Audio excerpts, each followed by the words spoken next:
एक तो ससुराल में पता नहीं इस लाइन का तो कॉपीराइट है, जैसे माँ ने नहीं सिखाया, माँ ने नहीं सिखाया, माँ ने, जैसे माँ के घर नहीं रह रहे थे, कोई ट्यूशन सेंटर में रहकर आए हैं कि भाई सब कुछ सिखा पढ़ा के ही भेजा होगा।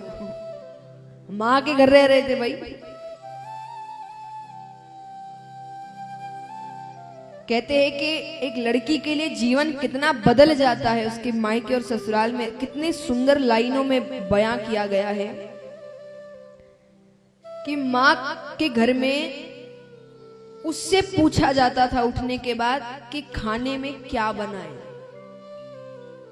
और ससुराल जाने के बाद उठ के वो लोगों से पूछती है कि खाने में क्या बनाए। कितना अंतर है सोचिए। जब उसके घर में उससे पूछा जाता था क्या बनना चाहिए, क्या खाना है, अब वो जा जाके पूछते क्या बनाऊं, क्या पसंद है, क्या खाना है। कितना अंतर है उसके लिए। और उसके बाद भी इतनी सी गलती हो जाए तो हम तुरंत से खड़े हो जाते कहने को माँ ने नहीं सिखाया। नहीं सिखाया, आप सिखा दो, आपको भी तो माँ कहते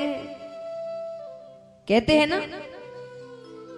इतनी बड़ी उपाधि दी गई है, सोचिए। बाहर जाने के बाद भी पति के माता पिता को माता पिता कहते हैं। क्यों? ये भगवान ने ये उपाधि, देखिए भगवान ऐसे ही उपाधियां नहीं देते किसी को।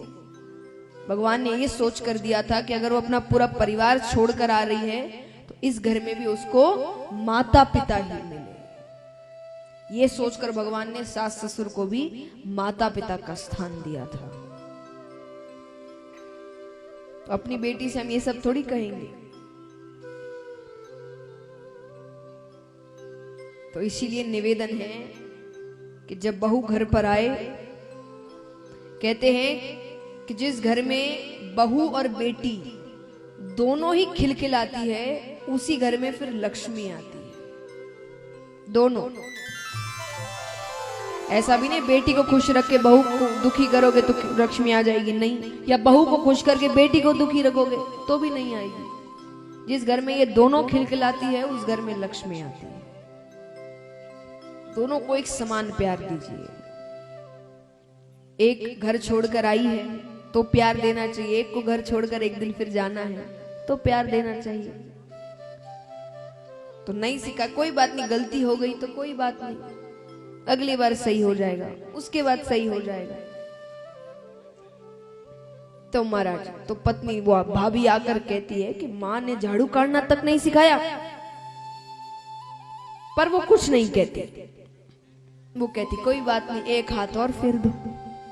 अब झगड़ा करेंगे इससे अच्छा एक हाथ और फेर देंगे तो काम ज्यादा आसान हो जाता है ना, जल्दी खत्म हो जाएगा। झगड़ा करने में तो आधी घंटा निकल जाएगा। वो कहती वो करने से अच्छा तो एक हाथ और फेर दो। सब्जी बनाए तो खूब नमक डाल दो। पर नरसिंह जी की पत्नी एकदम गाय, वो प्रतिकारी नहीं करे। पर आजकल सहन शक्ति की भरपूर कमी आ गई है। कोई चुप ही नहीं होता। सुनते तो सिर्फ कथा या भजन, बाकी तो बोले ही बोले सब।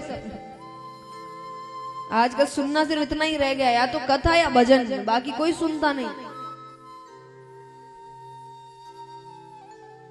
बड़े भाई का कमरा थोड़ा सा बड़ा है, छोटे भाई का थोड़ा सा ही, जो मेरा ही ऐसा क्यों, मेरा ही ऐसा क्यों। नरसिंह जी के बड़ा भाई पूरे घर का स्वामी है और नरसिंह जी गौशाला में रहते थे और अच्छे से रह, खुशी खुशी रहते थे। उनको कोई चिंता नहीं थी, बड़े खुश थे वो। थोड़ी सी भी असुविधा, परिवार में एक चुप हो जाए उस घर में झगड़ा ना हो। और आजकल हम क्या सोचते हैं, हम क्यों चुप हो, हम कमजोर दिखेंगे। वो कौन होते देखने वाले? उनको क्या दिखाना है आपको? वो क्या सोचेंगे क्या नहीं सोचेंगे? हमारी आधी जिंदगी इसी में बीत जाती है कि वो क्या सोचेगा और ये क्या सोचेंगे और वो क्या कहेंगे। कहते ना सबसे बड़ा रोग, जोर से कहिए, सबसे बड़ा रोग क्या कहेंगे? इतने सोचते हो इस बारे में तो कहो तो जोर से। सबसे बड़ा रोग, जब इतना सोचते हो क्या कहेंगे लोग, क्या कहे लोग, इक्के दुक्की घटनाओं में ये भी सोच लिया करो भगवान क्या कहेंगे।